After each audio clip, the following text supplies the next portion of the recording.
This is Dave Pryor. We're doing Leading Agile Soundnotes live from Agile 2017. And it is the end of the third day. And right now, I'm going to make sure I don't mispronounce it. Christin Neidhardt and Olaf Lewitz, probably the first time I got your name pronounced right, thank you for the help with the pronunciation, Perfect. Are here to talk about the session and the work that they've been doing. So it's more than just a session. You guys have a big thing that you're working on. There's lots of lightweight sessions here at the conference. This was one of them. It's just very simple, basic stuff. I'm joking. The title is Organizational Neurobiology and Fitness, right? Yes. So that sounds kind of complicated. For the folks out there who don't know what you guys do, can you give a kind of a quick overview of what you're working on? So we are working on leadership topics. Okay. With the main focus on helping people to understand how the way they show up influences the results they do or don't get. Okay.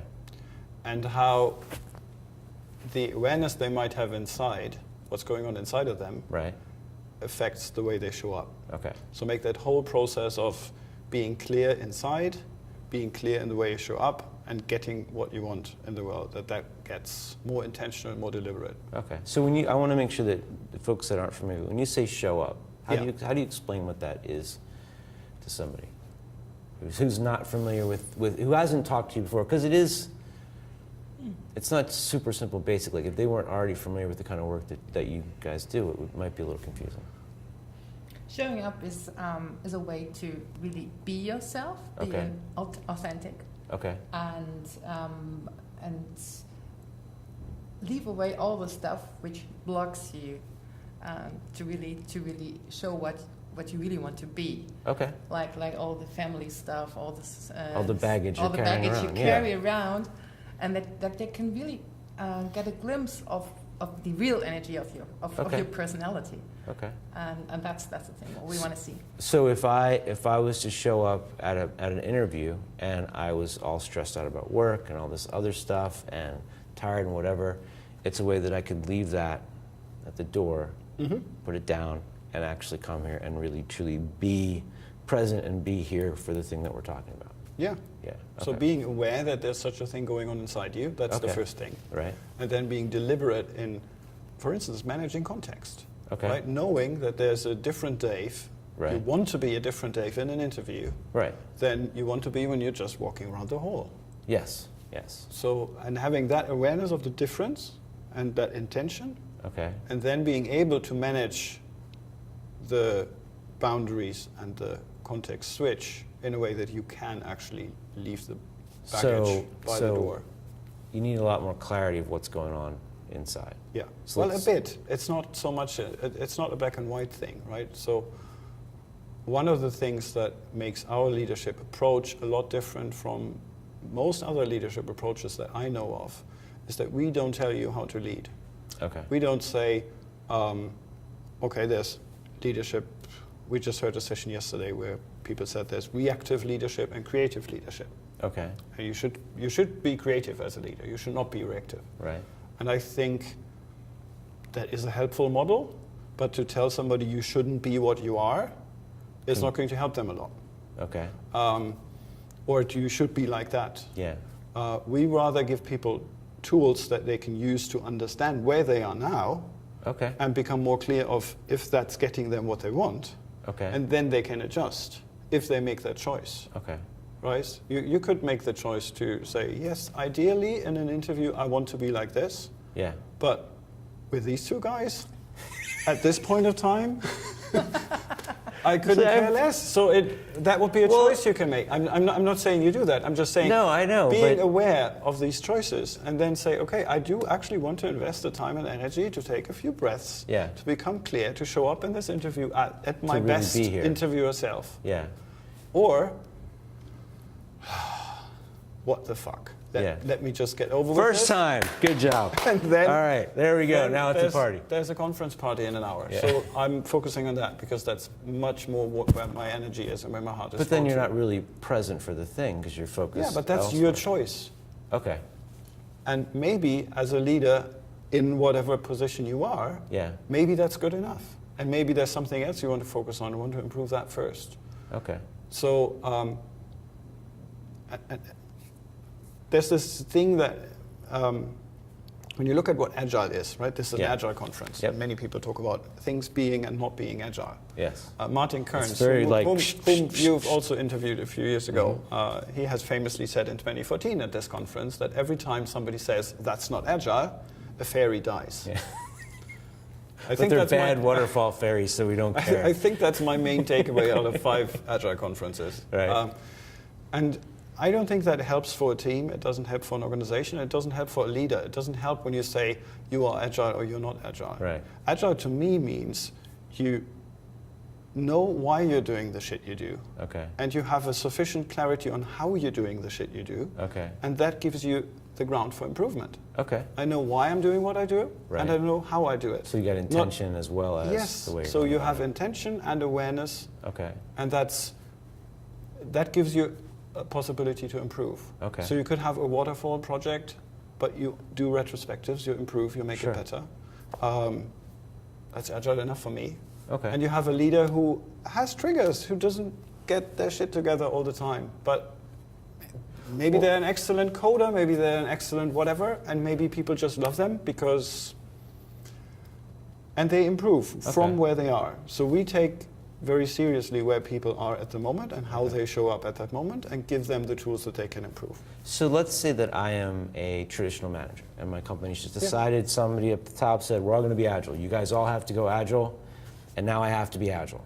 So I have to be a servant leader, I have to do all this other stuff, I have to trust people, but I don't really, I mean, if I'm really honest, I don't trust people. I'm scared of trusting people because they're going to screw things up because that's what I've been taught since I got out of school. Yes. So and you need to be accountable for them screwing up. Right. And then somebody's it's my at your fault. neck. Right. I got to tell them what to do. They're going to do dumb things. So if I'm going to show up and be honest about that, I would have to say to the team, look, I'm in a place where I don't know how to do this right. I don't know, and it's nothing against you guys. I just don't know how to trust you. That's not built into my system. Yeah. That's going to create, I would imagine, a fair amount of, from wherever you're coming, dissonance, like stress. I mean, if I have to be that vulnerable in front of the people that I think I have to tell what to do, that's hard. But you don't have to. That's the point. That's the whole point. If you choose to do that, that's wonderful. If I choose to be that because open. that will create a lot of trust with your people. Yeah. But if you say, I can't do that at the moment, I am the leader who I am, Yeah. and I know that the way I lead is limiting the potential of my team in a certain way. Okay. I can do steps this way, but I can't or won't do steps this way. Okay. And maybe increasing my level of trust is not the only thing I can do. Okay. Right? Maybe there are other things. So it's, you have the like you keep talking about choice. Yeah, it's about options. I'm acknowledging that there might be some things that are difficult that I can work through right now and some things that maybe I'm not really ready to do right now. Yeah. And that's an okay thing. Yeah. Absolutely. Okay. And you can try again. You have this favorite thing of come again, no matter how often you have failed. Yeah, there's a Rumi saying Okay. that come again, whoever you are, even if you've broken your walls 10,000 times, Okay. come again. And I think that is an integral part of what we are doing, that people get the feeling that they are okay like they are. Okay. And that all the things they have chosen or chosen not to do, it's okay. Yeah. And it doesn't hinder them to be part of the circle.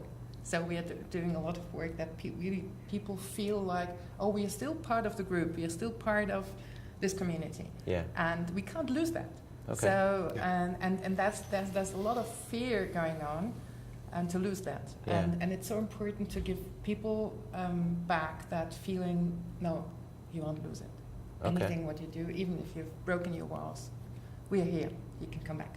And I think that's a big amount of safety to give people. Yeah, and that's the work we are doing. That we started a community, inviting people, saying, okay, that's what we want to explore. Yeah. It's like it's a space where we like to do that, and we fail as well.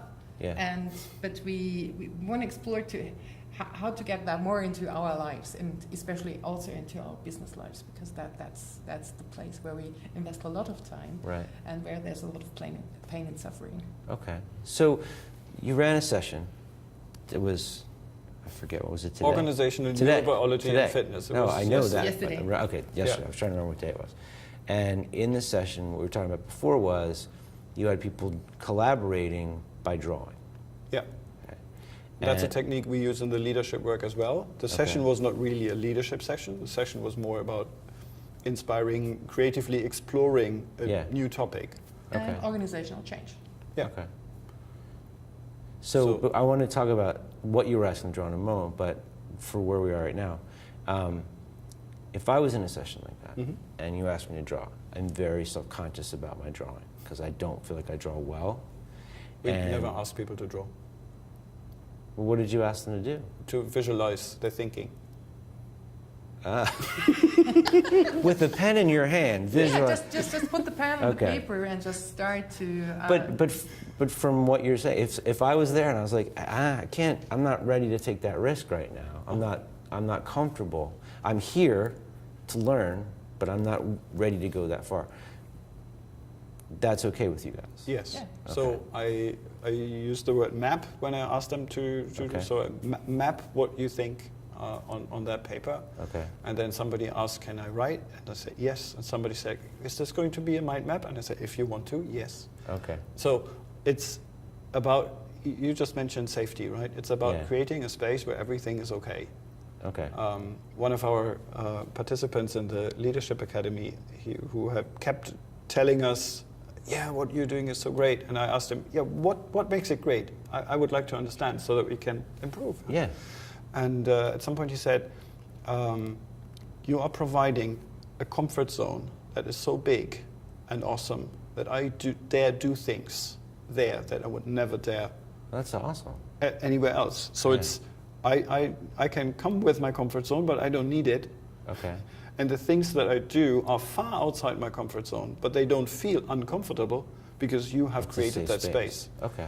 And I think that's the thing that we do that, and we teach people to do that in these leadership trainings and in our academy, that we help people understand how does it work, that you invite people in a way that they show up doing things they normally won't do. Okay. So can we talk about the Leadership Academy and then come back to the, not drawing, sure, but the active visualizing with ink? So how does the Academy work? I mean, I've watched videos of you guys doing stuff, but how does it work? Can you explain to the folks? Absolutely. Yeah, so the Academy is an invitation to experiment with yourself. Okay. Who you are as a leader and which kind of leader you want to be, and which kind of space you would like to create. Okay. And also experiment with trust. Okay. Also in that special group, because the group is forming a really strong bond together. Okay. And this is a very deep trust space, and people can experiment in that space what they want to be and can try out things. And it's also about can I really see what I want also in my day-to-day work? So do I really bring it to the work, or do I only speak about it? When they're in your little circle. Yeah, okay. Yeah. So it's also about bringing things into reality. Okay. Yeah. So the academy, when you have an academy set up, it's a fairly small group, right? Yeah, it's 10 people, including us. Okay. We take part in the work. That's an important part of the setup, so that people trust us because we also participate. You hold the space, yeah. And it's a 10-month program with 4 face-to-face meetings of 2 days. Okay. So we've done a lot of retreat-like work before, and the effect was almost always that people had left with extremely strong intentions that were totally shattered by reality. Okay. So they had this high mood, high courage, high confidence, yes, I'm going to do this, and then reality and habit and all of these things kind of hit them. Yeah. And they rarely followed through with the change. And what we changed with the academy was that we said, okay, we meet every 2 or 3 months with a weekly check-in call in between, which is optional, but most people use that option occasionally, so that you stay part of the group. And neuroscience tells us that to develop a habit, to actually change something significantly in your brain, you need intention, which is a good start, and attention. Okay. So, and the group provides the attention and the kind of feedback and oh yeah, you wanted to do this, how are you making progress on this? Right. And we're checking in and we're talking about that, and then you meet again, looking at a new chapter in whatever your leadership journey is. And we learned basically by accident in our first academy how this totally changed the game.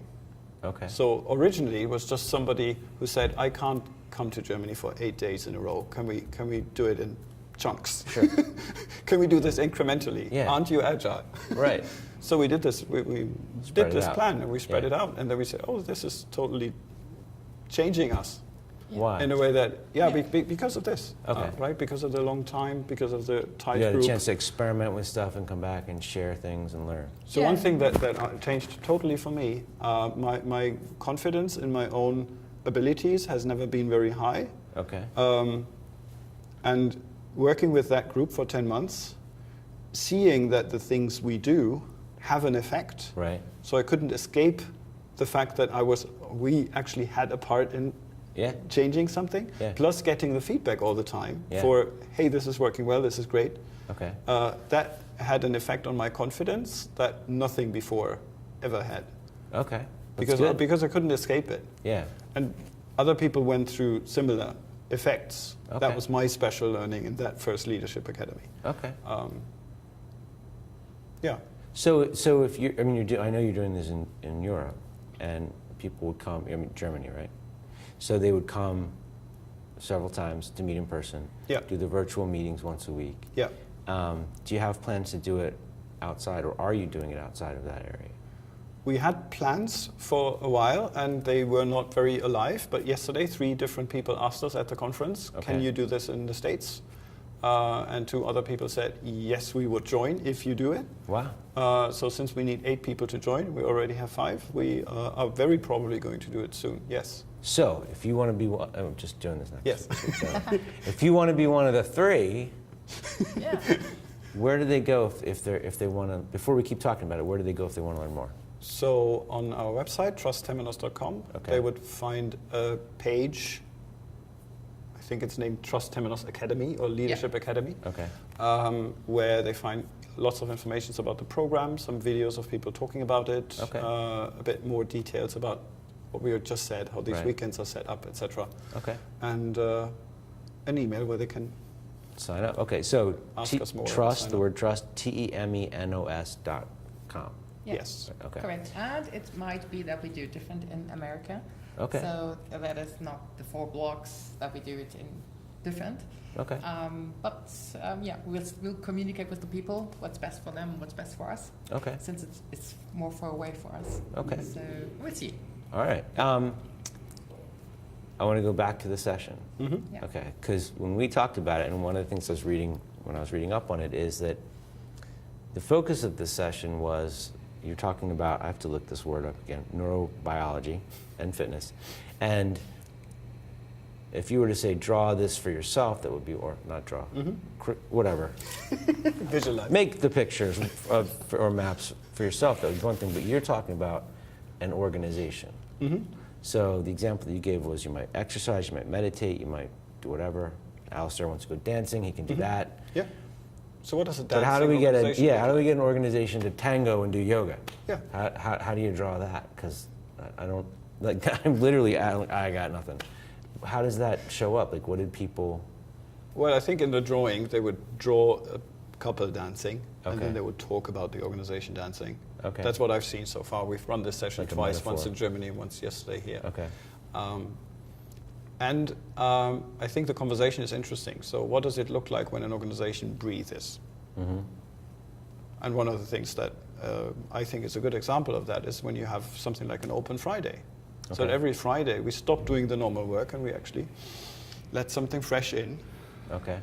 something different out, and see what happens. I don't remember the end of the conversation, but in Germany there was somebody had put sleep as an example of something. The question is, what do human beings do to get or stay healthy? Yeah. And somebody had written down sleep, and they wanted to talk about what does an organization do when it sleeps. Okay.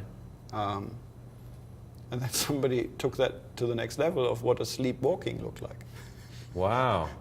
That sounds a lot more like in sync with most of the companies I know. Oh, yeah. So the basic idea is an organization is like a human mind, right? And we've all seen organizations that are frustrated, that are depressed, that are traumatized, etc. And then our thinking when we set the session up was, why can't we take this around? Why can't we take the good things that we all know now, how they work, so we understand the neurobiology of why running changes your mind, for instance, and how the integration of mind and body is helpful for the human being. Right. So if we say an organization is like a mind, what's the body? And how do they integrate? Okay. That was the question, and we just wanted people to visually explore that, because to get into discussion would very quickly engage all of the limitations. Is that a way of unlocking that? Yes. Okay. Because it's harder, and it's a little more abstract, but you're not going to be bound by words and stuff like that. Exactly. Yeah. One of the things I was thinking about when you were just talking was, if we talk about an individual, right, I would have intention and attention, like you said. I might say, I want to become more healthy, I want to exercise or do whatever, read more, anything. For an individual, okay. For an organization with 5,000 people in it, how does that, and that's the part where, not that it's not possible, I just don't know how that plays out. Like, how does that kind of thing happen? Do you have to, is it let's change the culture of the whole company? Is it the company's leadership makes a decision? Is it just people choosing to change the team they're with? Like, how does that work? I think it's more about getting a new perspective on the organization. Okay. Like, how can the organization be more healthy in itself, and how can we support this integration? Because, for example, I mean, a very simple thing is that we know all that we do too many things. Yeah. That we are all a bit overworked. And that's also true for one person. Yeah. That's also true for the organization. Yeah. So what we would need would be more rest. Yeah. Okay. So which kind of rest could we imagine in a company? So rest could be like, for example, yesterday people discussed about time where we really are allowed to focus on one thing, because that really calms your mind, that you're not so distracted, that there's not so much noise. Right. And that is a very simple thing to do. So really to see, okay, can we really allow our employees that they can focus on one thing, for example? Okay. Or can we allow that people have quiet rooms? That there is a room where you can just sit and lay down and have headphones on, and you can just listen to music, and nobody is saying, "Oh, she's already sick." Lazy I've seen bastard! her. Yeah, she's already again there, and she's listening to that. You're not music. showing up. You're taking a nap. Yeah, or the other person is only watching outside of the window, and she's not working.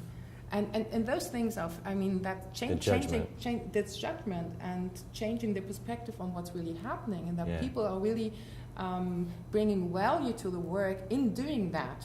Right. But that really needs a very conscious effort of the people who are creating that game in the organization, of how they want to have it. And I think that's what we want to bring. A new, and it's a much easier thing than any framework you want to install. Right. It's only like, okay, come back to your attitudes or come back to your thinkings about what you want to see there. Yeah. And that's the same what we do with our leadership work. We want to see a more healthy organism there. Okay. So the organization has to find a way to have the desire to become more healthy. Understand the gap between where it is and where it wants to be. Yeah. Yes. Do you ever find that, whether it's at an individual level or the organizational level, that I should be over here, we should be agile, we should just go get agile and do it now, do it right, like in class all the time, what's the right way to do it? Which carries a lot of baggage and guilt, and you make good, you make bad, so they're doing it wrong. How do you help people? Same. If I was drawing, I suck. How do you talk people down off that ledge? Like, can you actually do that, or is it enough to just have them become aware of it? I think making them aware of it is the first step. If you say, actually, this is a complex problem. Yeah. You have unique knowledge about your organization. You have 5,000 people. Yeah. And that knowledge needs to be tapped into to figure out what's the right way for you to get Agile. And if it is Agile as we envision it now, or if it's something different, and if we limit our options to what we currently deem possible, we're taking severe risks here. Would you say, is it fair to say most people do that unconsciously? Yes. Okay. Sure. And it's okay that we are afraid when we don't know. It's okay that we hesitate to commit and to invest. But then what are the alternatives, right? And finding the safe to fail experiments to get started, I think that's the key. And my experience with leaders of all sizes and kinds of organization has been that when you ask them, is the current organization the result of the way you're showing up, the result of your leadership? They would say yes. Okay. That's pretty enlightened if they're seeing that. Well, some of them say yes, expecting a next question. Right. And some of them just say, sure, yes, I founded this company.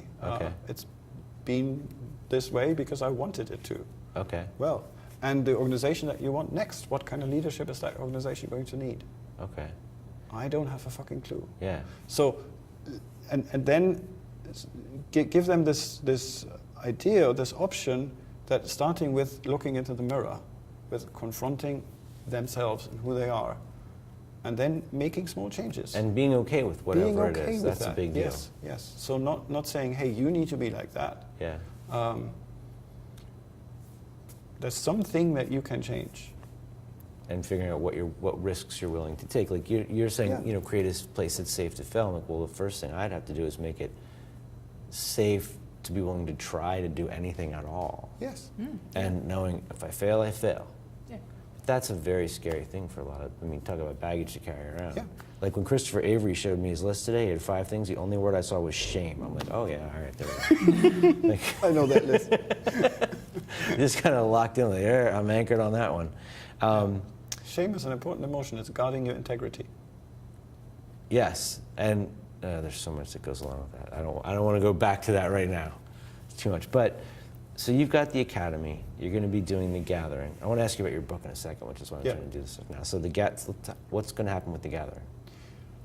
Yes, we're doing a first Temenos gathering in Germany in October, and special thing about that gathering is that we want to bring different communities together that we have been engaged with. Okay. So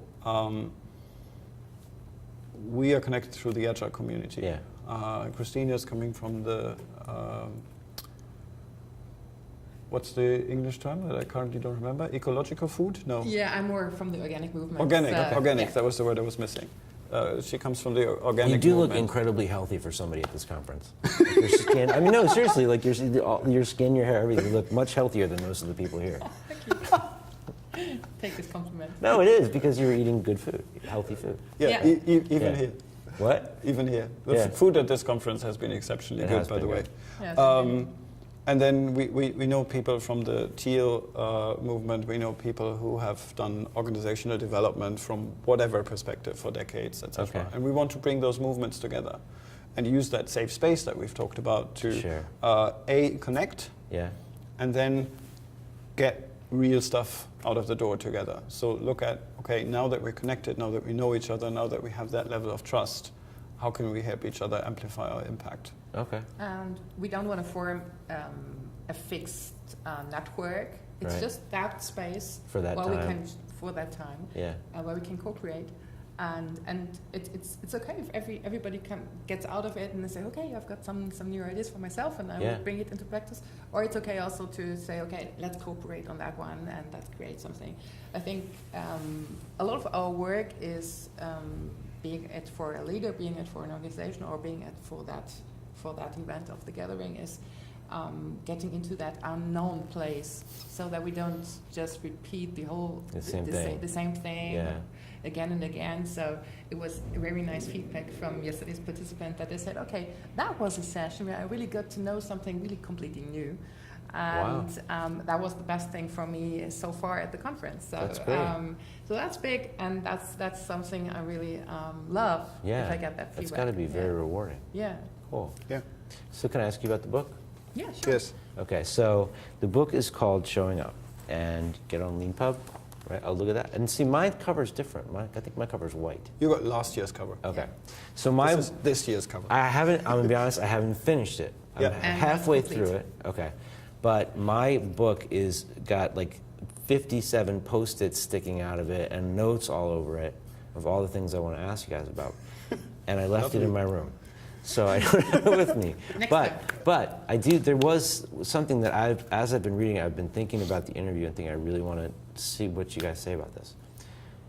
The thing that I keep noticing as I'm going through it is the focus on listening over and over and over again.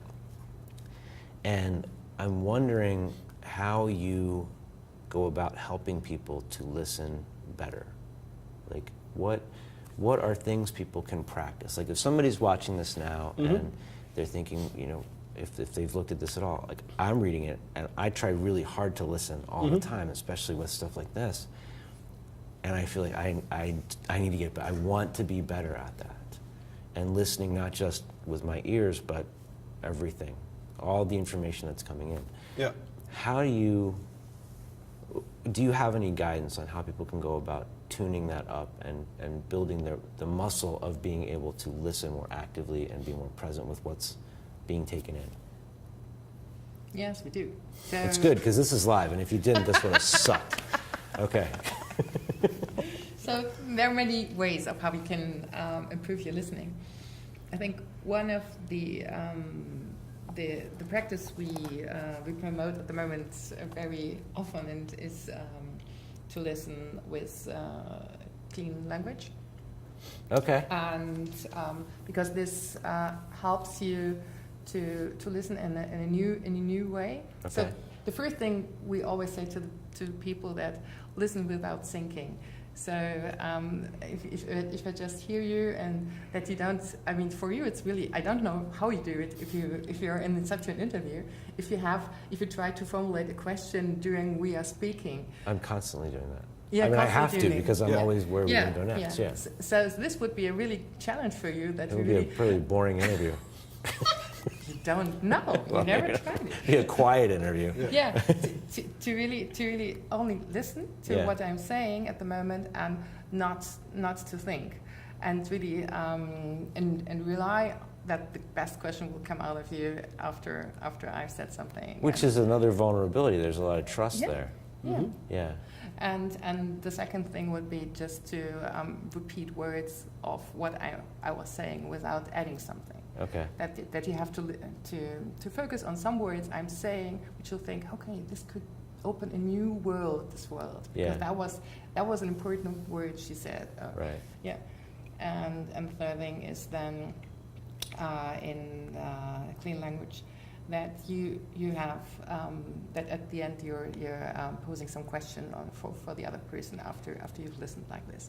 Right. And this improves really the questions because you're not judging the other person. You're only helping the other person to explore their world. Okay. So clean language comes out of psychology, right? Yes. Okay. And in the 60s, is that when it was? I'm not sure. I know that that David Grove, who invented it, died very recently, like Okay. five-ish years ago. Okay. So I don't know when he invented it. It definitely didn't become popular in the 60s. Okay. I learned it from a British lady called Judy Rees. She has Okay. 2 online courses on that. One of which she did with me. It's called Clean Language for Agile Coaches, but she Okay. has a new one which is Clean Language Essentials, which I think takes 1 or 2 hours to take. 1 or 2 hours to take the course, but Yes, and practice-wise, then it's going to take sure, a long time. But you can be good enough at clean language to see the benefits in 10 minutes. Okay. It's something that's really quick and has an immense good learning curve in terms of return on investment. Okay. And it's definitely, out of all the things I learned in the past 5 years, the most impactful thing I have Wow. learned. That's awesome. Boosting my effectiveness. Yeah. Okay. Now you mentioned the questions, Yeah. but the questions are encoded in a certain way.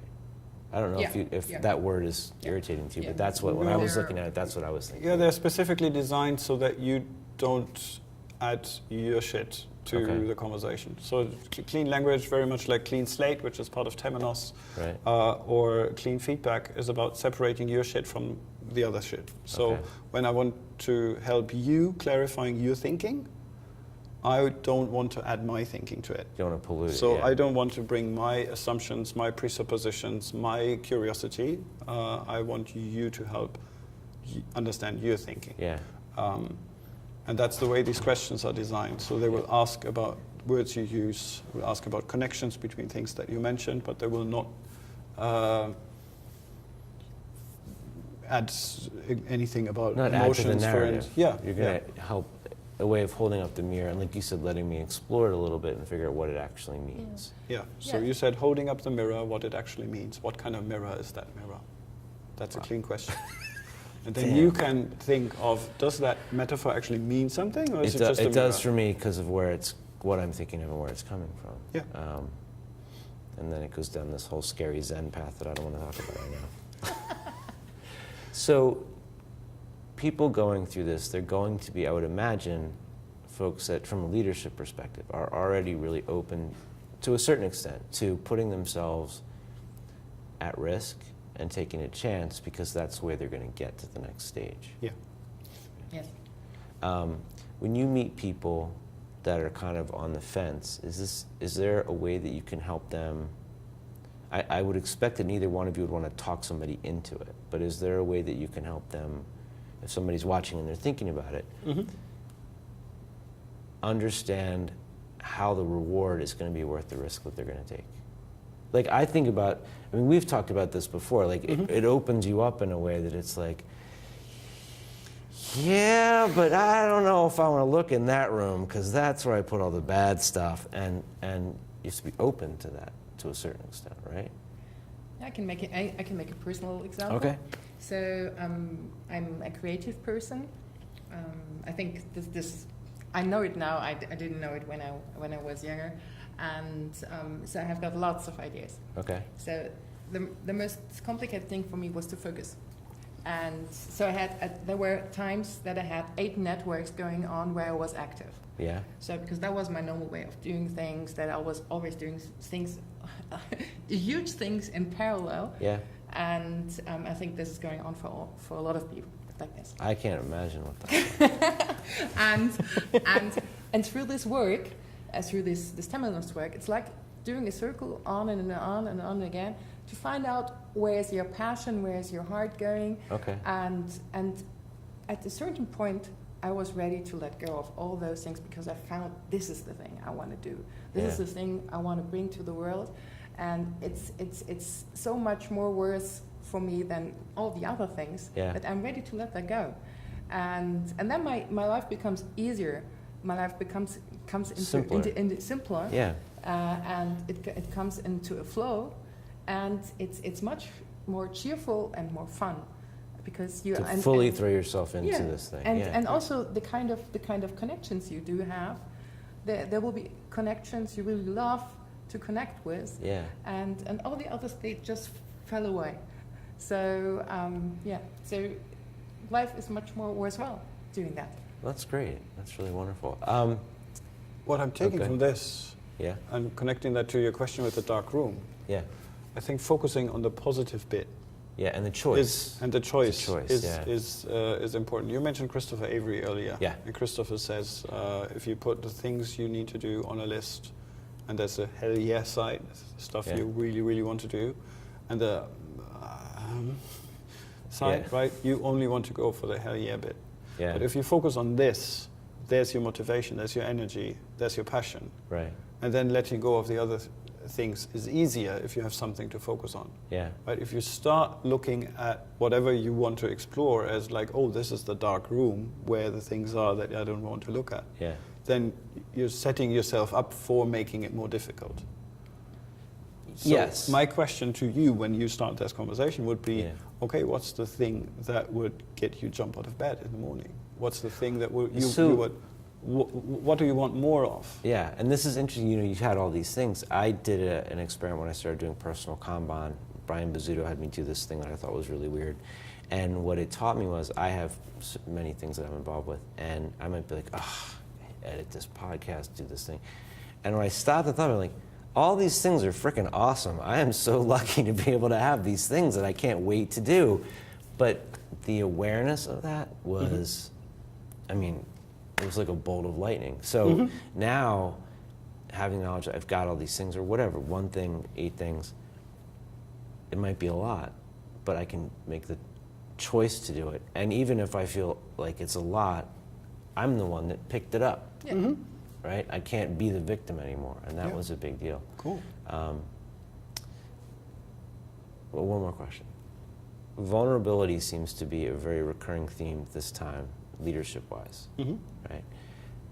Do you think that there is an increasing awareness of the need for that in leadership, in Agile organizations or traditional organizations, or is there still a hesitation and a fear about that?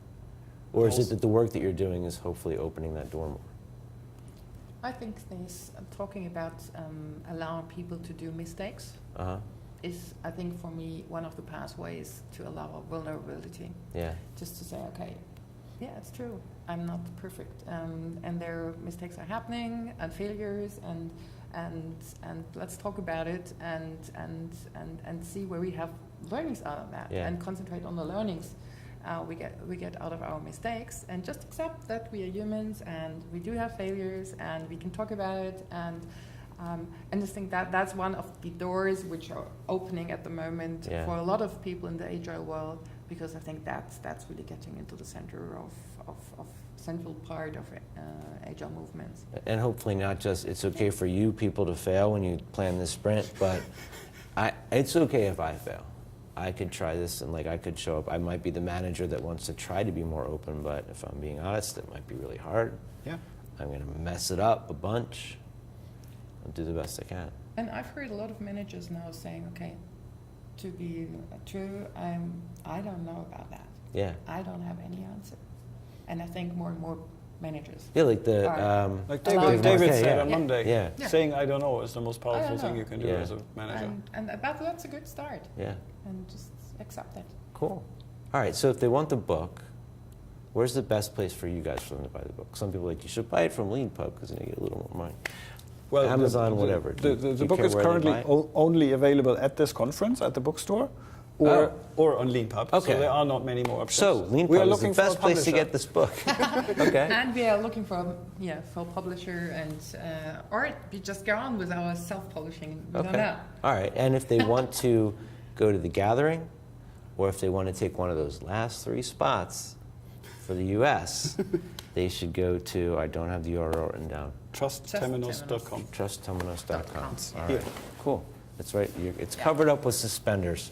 We'll Sorry, put it in the video. She needs to turn around. You can put it on the video.